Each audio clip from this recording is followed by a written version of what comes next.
Young mothers and fathers, with all my heart, I counsel you not to postpone having your children, being co-creators with our Father in heaven.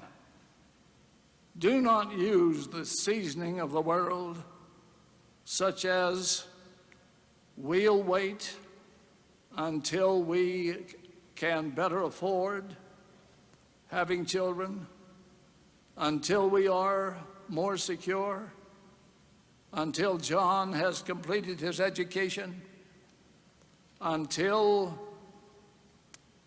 he has a better paying job, until we have a larger home, until we've obtained a few of the material conveniences, and on and on. This is the reasoning of the world and is not pleasing in the sight of God. Mothers who enjoy good health, have your children and have them early. Some time ago, I was speaking to a meeting of church leaders in a country outside of North America. As I spoke about tithing, I found myself saying something I had not intended to say. I told them the Lord was grieved that only a small fraction of the members in their nations relied on the Lord's promises and paid a full tithing. I warned that the Lord would withhold material and spiritual blessings when his covenant children were not keeping this vital commandment. I hope those leaders taught that principle to the members of the states and districts in their countries. The law of tithing and the promise of blessings to those who live it apply to the people of the Lord in every nation. I hope our members will qualify for the blessings of the Lord by paying a full tithing. We pay tithing, as the Savior taught, by bringing the tithes into the storehouse. We do this by paying our tithing to our bishop or branch president.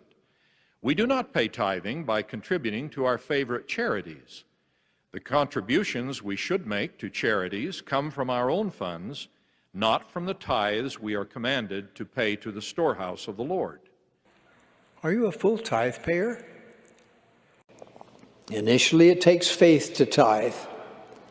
Then the tithe payer develops more faith to the point that tithing becomes a precious privilege. Tithing is an ancient law from God. He made a promise to his children that he would open the windows of heaven and pour out a blessing that there shall not be room enough to receive it. Not only that, tithing will keep your name enrolled among the people of God and protect you in the day of vengeance and burning. The mandate given by the First Presidency and the presiding bishopric is to only focus on financial growth. EPA employees are told that the money will be used after the second coming of Jesus Christ or during Armageddon right before he would come again. One of our brethren some years ago spoke of the payment of tithing as fire insurance. Nonetheless, the word of the Lord is clear that those who do not keep the commandments and observe the laws of God shall be burned at the time of his coming.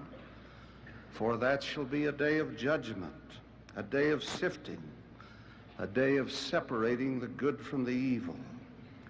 I would venture a personal opinion that no event has occurred in all the history of the earth as dreadful as will be the day of the second coming, as fraught with the destructive forces of nature, as consequential for the nations of the earth,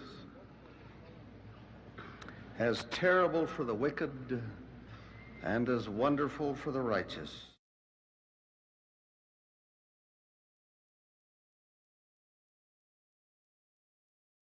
It shows the fund gained more than $6 billion in one of the most difficult financial years in American history. Are you a full tithe payer?